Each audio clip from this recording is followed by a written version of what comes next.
सुप्रभात बच्चों, आप सभी का आज की हिंदी की कक्षा में स्वागत है। तो जैसा कि इस सप्ताह के वीडियो में आप लोगों ने देखा, 2 वीडियो जो हमने बनाया, उसमें हम लोगों ने एक कहानी पढ़ी। किसकी? हाँ, कहानीकार भगवती चरण वर्मा की कहानी है। और इस कहानी में हम लोगों ने एक बहुत ही रोचक, मजेदार और समाज के क्या है रूप को देखा।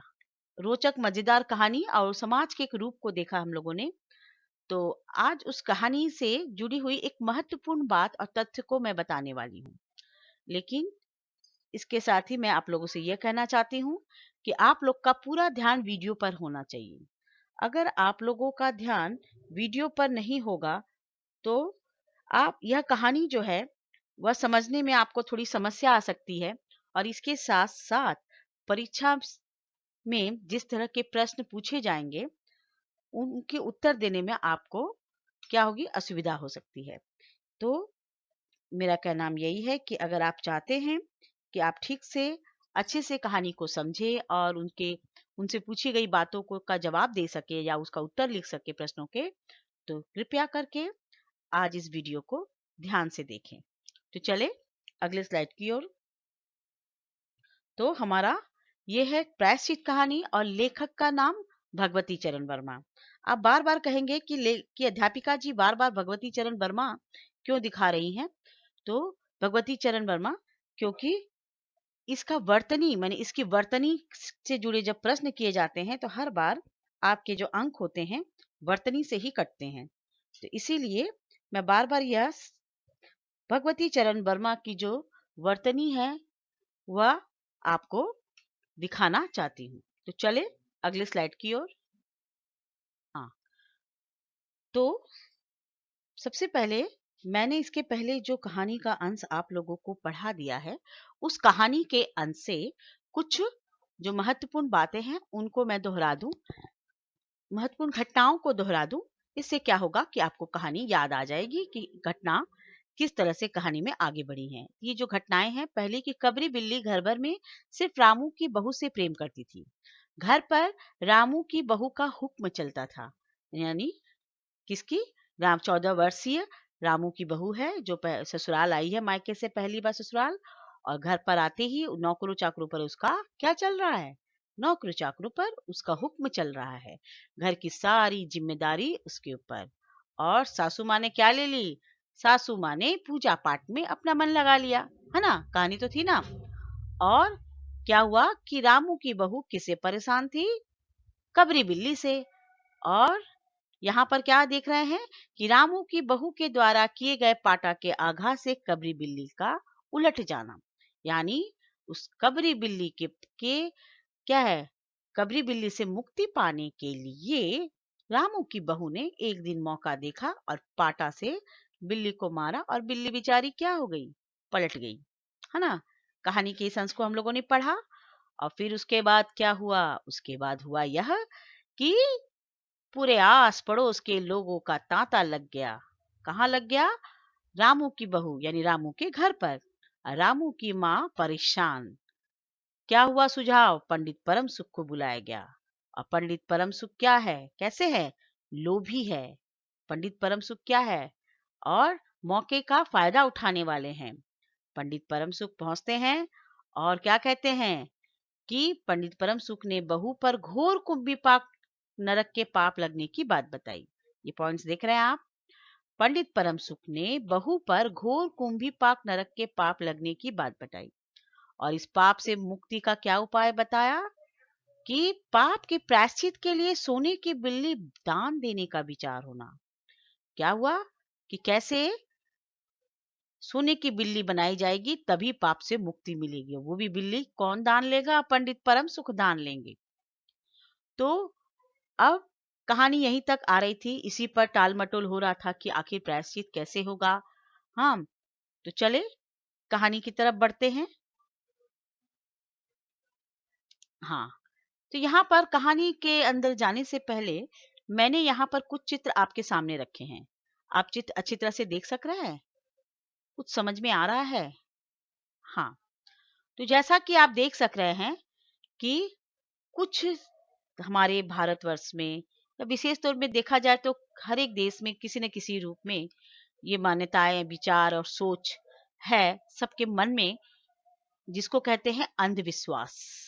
अंधा विश्वास। न बिना सोचे न बिना समझे हम लोग किसी कही सुनी बातों पर विश्वास कर लेते हैं। जैसे क्या, यहाँ पर आप देख सक रहे हैं कि एक बिल्ली का चित्र है, उसके पीछे 13 अंक है, यानी 13 अंक को शुभ नहीं माना जाता, अच्छा नहीं माना जाता। बुरी नजर से बचने के लिए लोग अपने घर के बाहर क्या है, नींबू और मिर्च टांगते हैं ताकि लोगों की नजर आपके घर पर या आपके वाहन पर, वाहनों में भी लगाया जाता है, तो वाहन पर ना पड़े। वाहन यानी कार, गाड़ियां। और इसके साथ साथ अगर घर में दूध उबल जाता है और उबल कर गिरने लगता है तो इसे भी बुरा अपशकुन माना जाता है, जिसके लिए हाय तौबा मस्ती है। घर में कोलाहल होता है। और तो और क्या, यदि कांच टूट जाए, घर में अगर कांच टूट जाए तो इसको लेकर भी लोग अपशकुन मानते हैं, शुभ नहीं मानते। कहते ये जो घटनाएं हैं हमारे जीवन में बुरी है, अच्छी नहीं है।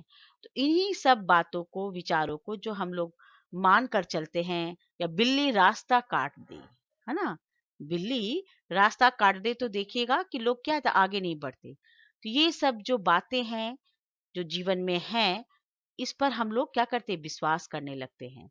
और फिर क्या करते हैं, ये इस चीज को बहुत हद तक मानने लगते हैं। आप बहुत जरूरी काम पर जा रहे हैं, आपके पास समय बहुत कम है, लेकिन अगर बिल्ली रास्ता काट दे तो आप वापस पलट पड़ जाते हैं। इसी तरह से छींकना, बहुत बार अगर कोई बाहर काम पर निकले और छींक दे तो उसे भी अपशकुन माना जाता है। अगर हम देखने जाएं, सुनने और समझने जाएं तो इन अंधविश्वासों की जो सूची है वो बहुत लंबी दिखाई देगी। तो ऐसा ही एक ये है कि अगर किसी के हाथ से बिल्ली मर जाती है तो उसके लिए दान पुण्य करना पड़ता है, सोने की बिल्ली दान करनी पड़ती है। तो हमारे लेखक कौन, कहानीकार भगवती चरण वर्मा। कहानीकार भगवती चरण वर्मा ने इस कहानी के माध्यम से समाज में फैले हुए इस अंधविश्वास की ओर हमारा ध्यान आकर्षित किया है। और वह हमें यह समझाना चाहते हैं, क्या समझाना चाहते हैं, प्रश्न यही है। यह समझाना चाहते हैं कि उन बातों का, उन तथ्यों का, उन विचारों का कोई महत्व नहीं जिसके पीछे कोई वैज्ञानिक आधार ना हो, जिन पर कोई अक्लमंद से भरी हुई सोच ना हो। तो ऐसी बातों पर हमें विश्वास नहीं करना चाहिए। वह मिर्ची जो सब्जी में डालकर आप खा जाते हैं और चाट पकोड़े में मजेदार से खाते हैं, वही नींबू जो निचोड़ कर शरबत में हमें क्या देती है, ठंडक देती है, लेकिन वह नजर से आपको बचा सकती है। हाँ, तो आप ये इसका कोई तथ्य नहीं, इसका कोई महत्व नहीं। तो यही कहनाम यह है कि भगवती चरण वर्मा ने अपनी कहानी के माध्यम से, क्या इस कहानी के माध्यम से, प्रायश्चित कहानी के माध्यम से यह समझाना चाहा है कि बहुत बार पूजा पाठ, जो धर्म कर्म जो है वह हमारी मानसिक शांति के लिए आवश्यक है, हमारे आध्यात्मिक विकास के लिए आवश्यक है, लेकिन गलत बातों के लिए, गलत सोच विचार से किया गया जो कार्य होता है वह सही नहीं होता है। मन की भक्ति, मन की श्रद्धा से भी हम पूजा पाठ कर सकते हैं। तो चलिए कहानी की ओर बढ़ें। कहानी कहाँ तक पहुंची थी कि तोल मोल हो रहा है, किसके लिए, कबरी बिल्ली के मारे जाने पर क्या होना चाहिए। तो यहाँ पर देख रहे हैं, पंडित परम सुख, कहानी पढ़ती हूँ।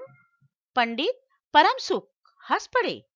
रामू की माँ, एक तोला सोने की बिल्ली, अरे रुपए का लोभ बहू से बढ़कर है क्या, बहू के सिर बड़ा पाप है, इसमें इतना लोभ ठीक नहीं। मोल तोल शुरू हुआ और मामला 11 तोले की बिल्ली पर ठीक हो गया। बाबा, सोने की बिल्ली 11 तोले की, चलिए ठीक हो गया। इसके बाद पूजा पाठ की बात आई।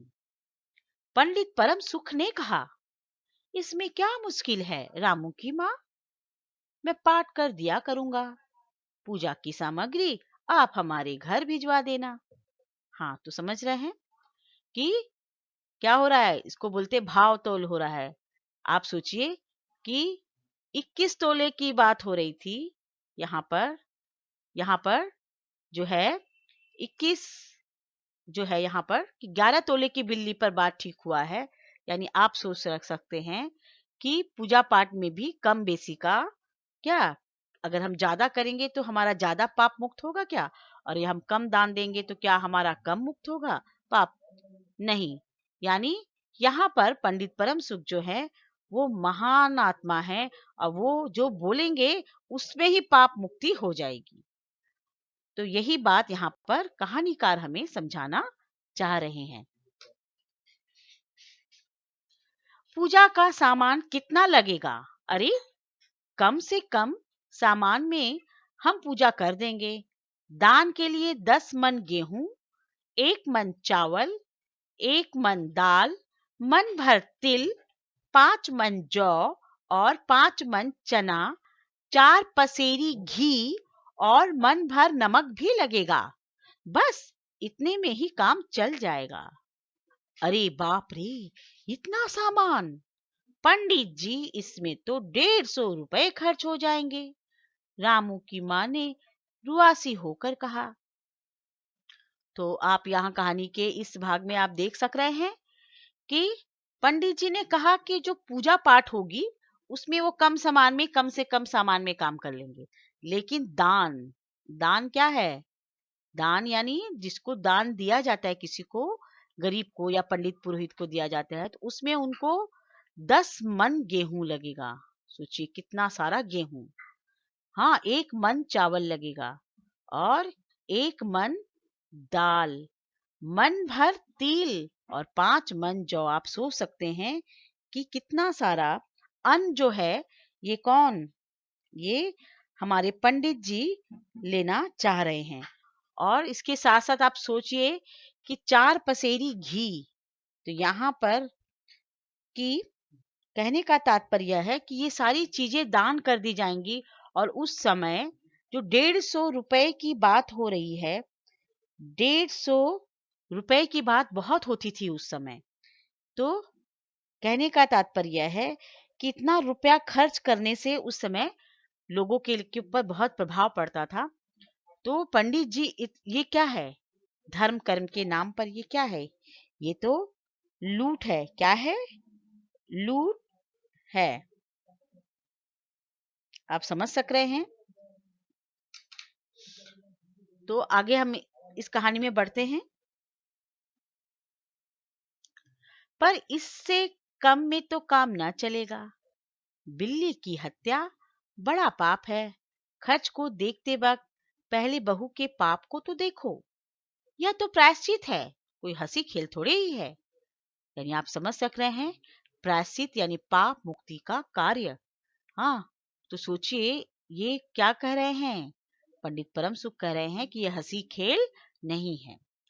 पंडित परम सुख की बात से प्रभावित किष्णु की माँ ने कहा। किसने कहा? किष्णु की माँ ने। पंडित जी ठीक तो कहते हैं, बिल्ली की हत्या कोई ऐसा वैसा पाप तो नहीं। बड़े पाप के लिए बड़ा खर्च भी चाहिए। तो आप सोच सक रहे हैं कि यहाँ पर आस पड़ोस के जो लोग हैं वो पंडित जी को कम लेने के लिए उत्साहित ना करके वो और बढ़ावा दे रहे हैं। तो यहाँ पर एक प्रश्न बनता है। क्या प्रश्न बनता है?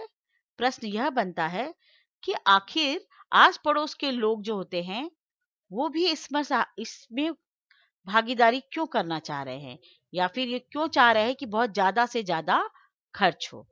आप इस प्रश्न पर विचार करके रखें। छन्नू की दादी ने कहा, और नहीं तो क्या, दान पुण्य से ही पाप कटते हैं। दान पुण्य में किफायत ठीक नहीं। यानी वो भी, छन्नू की दादी जो है यमुनी पड़ोस में रहने वाली, वह भी कर रही हैं कि उसमें बचत, किफायत माने बचत, बचत ठीक नहीं है। तो आप समझ सक रहे हैं कि यहाँ पर क्या बताया जा रहा है कि चलिए पुरोहित जी तो लूट खसोट करने के लिए आगे आए ही हैं, लेकिन आस पड़ोस के लोग भी यहाँ पर पंडित जी को कम लेने के लिए नहीं बोल रहे हैं, बल्कि कह रहे हैं कि बचत नहीं करिए, खुल के खर्च करिए, ज्यादा से ज्यादा खर्च करिए। आप समझ सक रहे हैं कि सामने वाली की यानी रामू की माँ की क्या स्थिति होगी। चलिए अगली स्लाइड में बढ़े। मिश्रानी ने कहा, और फिर माँ जी, आप लोग बड़े आदमी ठहरे, आप लोगों को तो इतना खर्चा क्यों अखरेगा। रामू की माँ ने अपने चारों ओर देखा। सभी पंच पंडित जी के साथ। पंडित परम सुख मुस्कुरा रहे थे। उन्होंने कहा, रामू की माँ, एक तरफ तो बहू के लिए कुंभी पाक नरक है और दूसरी तरफ तुम्हारे जिम में थोड़ा सा खर्च, सो उससे मुंह न मोड़ो। फिर जरा फिर जरा कुछ बिगड़ कर बोले, रामू की माँ, यह तो खुशी की बात है, अगर तुम्हें यह खरता हो तो ना करो, मैं चला। इतना कहकर पंडित जी ने पोथी पत्रा बटोरा। यानी यहाँ पर पंडित परम सुख ने अपना आखिरी दाव चल दिया। एक तो खुश हो रहे हैं कि आस पड़ोस के लोग सब उसके पक्ष में हैं, सब चाह रहे हैं कि प्रायश्चित के लिए बहुत ज्यादा खर्च हो। और आप ये भी देख रही है कि घर की जो काम करने वाली मिश्रानी है, वह भी कह रही कि आप तो बड़े लोग हैं, आप ज्यादा खर्च कर सकते हैं। और इसके साथ पंडित जी अपनी नाराजगी भी जाहिर कर रहे हैं। तो उस समय पंडितों का बहुत दबदबा भी था और वे लोग क्या जो कहते थे उसे लोग मानते भी थे। तो चले, आपको यहाँ तक कहानी समझ में आ गई होगी। अगली स्लाइड की ओर बढ़ते हैं। अरे पंडित जी, रामू की माँ को कुछ नहीं अखरता, बेचारी को कितना दुख है। बिगड़ो नहीं। मिश्रानी, छन्नू की दादी और किष्णु की माँ ने एक स्वर में कहा। रामू की माँ ने पंडित जी के पैर पकड़े और पंडित जी ने अब जम कर आसन लगाया। और क्या हो, 21 दिन के पाठ के 21 रुपए और 21 दिन तक दोनों वक्त 5-5 ब्राह्मणों को भोजन करवाना पड़ेगा। कुछ रुककर पंडित परम सुख ने कहा, इसकी चिंता मत करो, मैं अकेले दोनों समय भोजन कर लूंगा और मेरे अकेले भोजन करने से 5 ब्राह्मणों के भोजन का फल मिल जाएगा। वाह, क्या बात कही है पंडित जी ने। क्या कहा पंडित जी ने कि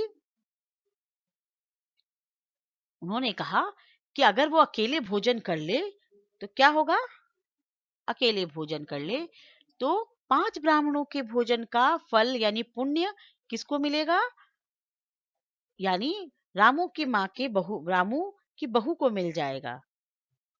ठीक है, तो आप समझ सक रहे हैं कि एक जो ब्राह्मण है वह किस तरह से सारी अपनी अपनी सुविधा, अपना लाभ, इसका सुयोग यानी इसका योग कर रहे थे। मेरा ऐसा कहना नहीं है कि हर ब्राह्मण ऐसे होते हैं, लेकिन कहते हैं ना कि अच्छाई और बुराई सब जगह होती है। तो ब्राह्मण जैसे पूजनीय और आदरणीय जनों के बीच भी कुछ ऐसे लोग हैं जो कष्ट में और मुश्किल में पड़े लोगों का फायदा उठाने में कतराते नहीं हैं। बल्कि कुछ ब्राह्मण ऐसे भी हैं कि जो ईश्वर भक्ति, ईश्वर ईश्वर की आराधना के लिए सही और सुगम मार्ग बताने से पीछे नहीं रहते। तो चले अगली स्लाइड की ओर बढ़ें। अच्छा, तो फिर प्रायश्चित का प्रबंध करवाओ। रामू की माँ 11 तोला सोना निकालो, मैं उसकी बिल्ली बनवा लाऊं। 2 घंटे में मैं बिल्ली बनवा कर लौटूंगा। तब तक पूजा का सब प्रबंध करके रखो और देखो पूजा के लिए। तभी पंडित जी की बात समाप्त भी ना हुई थी कि महरी हाँफती हुई कमरे में घुस आई। सब लोग चौंक उठे। रामू की माँ ने घबरा कर कहा, अरे क्या हुआ री। महरी ने लड़खड़ाते स्वर में कहा, माँ जी, बिल्ली तो उठकर भाग गई। लेखक भगवती चरण वर्मा। कहानी समाप्त। यानी कहानी आरंभ हुई बिल्ली के क्या है पलट जाने से और कहानी खत्म हुई बिल्ली के भाग जाने से। यानी पूरा कहानी का घटनाक्रम यानी पूरा कहानी जो था वह बिल्ली के मर जाने पर क्या दान होगा, क्या पुण्य होगा और क्या होगा। लेकिन जब बिल्ली मरी ही नहीं तो सारा यह जो कितना पंच बैठा, पंडित परम सुख ने जो अपना इतना सारा जो आयोजन बताया, अपने दान पुण्य के लिए जो इतना सब कहा, सब समाप्त हो गया। तो आप समझ सक रहे हैं कि लेखक भगवती चरण वर्मा ने किस तरह से समाज की सच्चाई को हमारे सामने रखा है। उन्होंने यह रखा कि बहुत से ऐसे लोग हैं जो धर्म कर्म के नाम पर साधारण, भोले भाले और जो कहते हैं ईश्वर के भक्त लोग, जो सच्चे भक्त हैं, उनका क्या करते हैं, उनके संग छल फरेब फरेब करते हैं।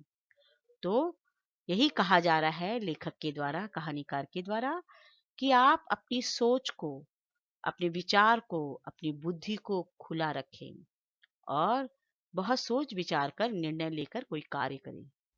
हर चीज पर अंधविश्वास ना करें। चले अगले स्लाइड की ओर। इस पाठ के कठिन शब्द: प्रबंध यानी इंतजाम या व्यवस्था, सामग्री यानी वस्तु, किफायत यानी कंजूसी या कमी। हाँ, पाठ के मुख्य बिंदुओं पर चर्चा। पंडित परम सुख और रामू की मां के बीच पूजा के खर्च को लेकर विवाद होता है। आस पड़ोस के लोग भी पाप मुक्ति के लिए दान पुण्य और बड़ा खर्च चाहते हैं। पंडित परम सुख पाप के प्रायश्चित के लिए सोने की बिल्ली दान देने और 21 दिन का भोज करवाने की बात कहते हैं और कहानी के अंत में बिल्ली उठकर भाग जाती है। तो यहाँ तक रहा हमारा आज का। क्या यह कहानी आज यहीं तक रही? चले अगले। विद्यार्थी निम्नलिखित बातों को सीखने में सक्षम हुए: समाज में व्याप्त अंधविश्वास को जानने में, पाप के प्रायश्चित के नाम पर हो रहे छल फरेब को समझने में, हर कार्य को सोच विचार के करने को के तर्क को जानने में सक्षम हुए हैं। ठीक है, चले यहीं तक रहा हमारा वीडियो। और यह जो है पाठ जो है आपके परीक्षा की दृष्टि से बहुत महत्वपूर्ण है और मैंने पूरा प्रयास किया है कि आप लोग को अच्छी तरह से समझे होंगे। अगर कोई असुविधा हो तो ऑनलाइन कक्षा के दौरान आप अध्यापिका जी से पूछ सकते हैं। पाठ के वीडियो को 2 से 3 बार देखें। जो अंश समझ में ना आया उसको ध्यान से देखें। कठिन शब्दों के अर्थ को याद करें। प्रश्नों के उत्तर को खुद से लिखने का प्रयास करें। पाठ के कठिन शब्दों की वर्तनी श्रुति लेख के द्वारा अभ्यास करते रहें। धन्यवाद। स्वस्थ रहें, अपना ध्यान रखें और जमकर पढ़ें।